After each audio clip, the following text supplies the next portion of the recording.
Bonjour, nous sommes le 29 juin 2019 et je voudrais vous parler par cette toute petite vidéo, pour une fois elle va être courte, du livre qui vient de sortir aux éditions M+, le livre qui vient de sortir sur les anges. Je voudrais vous montrer à quel point ce livre est important. Vous savez que le pape Benoît XVI, pape émérite, a sorti une analyse récemment pour regarder ce qui avait pu se passer dans l'Église et qui avait fait qu'elle s'était complètement vidée en Occident depuis à peu près 50 ans. Et pour lui, il a mis le doigt sur une cause essentielle. La théologie, la révélation n'a pas été défendue comme il le fallait par ceux qui ont le devoir de la défendre. Du coup, partout dans l'Église, la connaissance de la révélation s'est écroulée et des prêtres pleins de bonne volonté se sont mis à faire uniquement de l'horizontal, chose très très bonne. Il faut s'occuper de banques alimentaires, il faut s'occuper de ceux qui sont présents sur terre.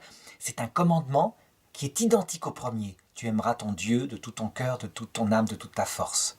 L'amour du prochain lui est identique. Cependant, toute la partie verticale, celle qui mène au ciel, a été négligée, moquée, et ça a été dramatique. Quand on enlève aux pauvres ce qui peut donner sens à leur vie, à savoir l'existence pleine d'espérance d'une vie après la mort, où ils seront enfin eux-mêmes. Il ne faut pas s'étonner à ce qu'ils quittent, ils désertent, parce que l'Église n'est plus à ce moment-là un lieu de vie. Alors on pourra dire, mais en quoi l'histoire des anges est-elle quelque chose qui peut aider à guérir cela? Ben, tout simplement parce qu'elle donne le début de tout, le sens fondamental. Comment Dieu a créé des êtres dont certains se sont révoltés contre lui, mais d'autres travaillent pour nous, pour notre salut, parce que cette vie a un but. Eh bien, voilà ce que vous trouverez dans ce livre. D'abord, je dirais raconter de manière simple, pas des mots compliqués, toute l'histoire de ce qu'il s'est passé. L'analyse précise, et en particulier d'une chose qui s'appelle le mystère de l'iniquité. Quelque chose de très précis, quelque chose qui doit revenir à la fin, et qui est défini, parce qu'en fait, c'est tout simplement le motif qui a provoqué la révolte de certains anges. Et puis, après, pour ceux que cette approche-là, je dirais, peut sembler trop abstraite, l'histoire concrète de 4 de ces archanges, ceux dont on connaît le nom, à savoir Michael, Raphaël, Gabriel et le dernier.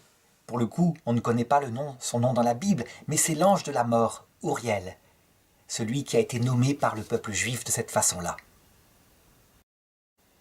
Je pense donc que, en remettant les choses en place, et d'abord la connaissance vivante de tout cela, de tout ce qui nous a été transmis par nos pères, eh bien les choses ensuite suivront. Parce que la connaissance de la vérité peut enflammer l'amour, et que l'Esprit Saint n'attend que cela, eh bien en commençant par cela, je pense que on met le premier pas dans ce grand renouveau que Marthe Robin annonçait dans l'Église d'Occident. Et vous trouverez après, je dirais, le lien pour se procurer ce livre par les éditions donc M+, tenues par Marc Dutheil.